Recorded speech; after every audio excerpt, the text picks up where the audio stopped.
wealthy people. Some of the most distressed people in the world are people in Hollywood and these movie stars and these people here perhaps in Lily Grove who live in their own reality show. You're always taking a picture of yourself because you are the center of your own world. You're always making sure that you crop your pictures, or after you take them, you don't even eat your food because you're too busy taking a picture of it. You want everybody to know what restaurant you're at, and you're tagging everybody that you. I hope somebody break in your house and steal your refrigerator because you want them to know you're in Cancun or you're in Jamaica, because you're always tagging yourself because you are so wrapped up. That leads to a confused heart, because when you don't know who you are, people will define you by who they think you are. But if you know who you are, you don't care who likes you, who does not like you, who has friended you, who has unfriended. If God be for us,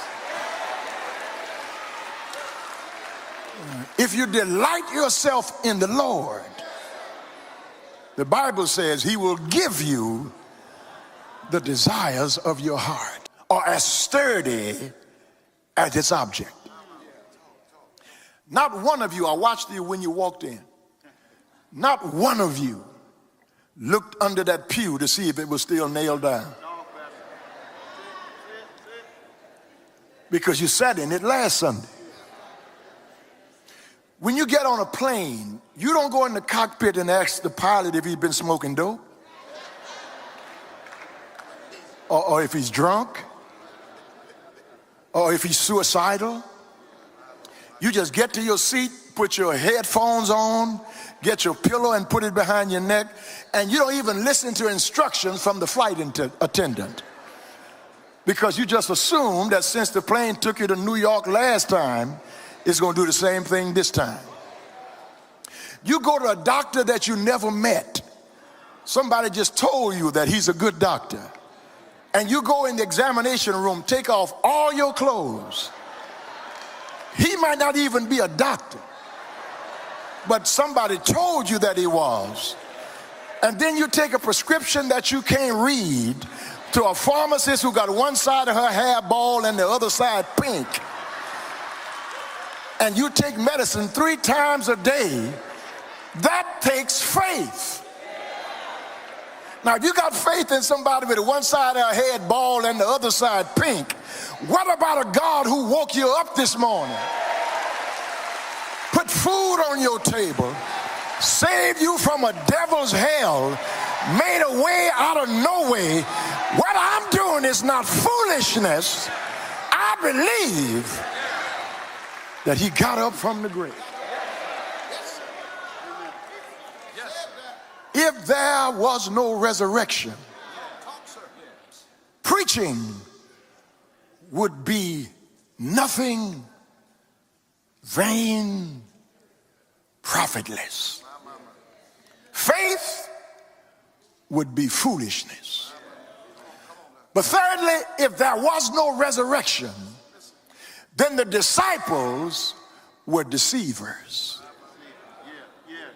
They lied to us. They tricked us. They duped us. If there is no resurrection, preaching is profitless, faith is foolishness, and the disciples deceived us. Now I want you to, I want to get here. I've been trying to get here since Wednesday. This is the point I want to make here, and I've been working on this since Wednesday. Paul was beheaded because he preached the gospel.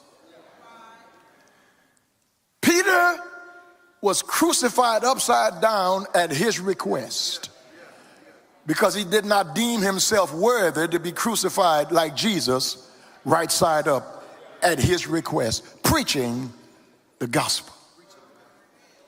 James was beheaded. Matthew was speared to death. Andrew was fed to hungry lions. Many of them died in the catacombs in Jerusalem. They were boiled in oil. They were set on fire and put around the Colosseum in Rome so that they could watch other Christians be eaten alive at night. They died a martyr's death. There's something different between a martyr and a hypocrite.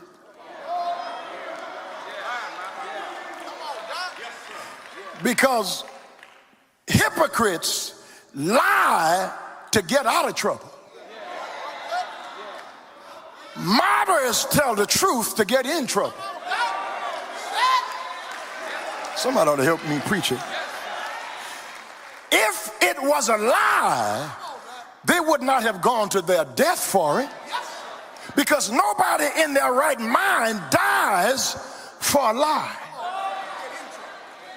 I wish I had one or two more witnesses. They gave their life because it actually happened, and they preached it and they believed it. You don't lie to get in trouble.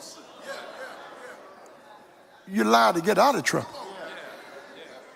Oh, you lie if you're going to gain something.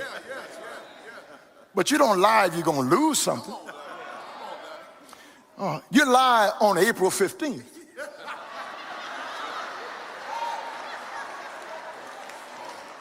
Talk back to me if you can.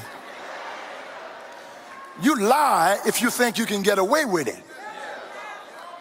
But if you know your life is on the line for a truth that you believe and you lie about it, something's wrong with you. They went to their death because they were not deceived. They actually saw Jesus get up from the grave.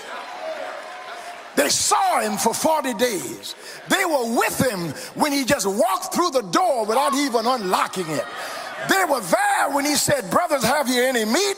They sat down and ate fish with him. Did not our hearts burn within us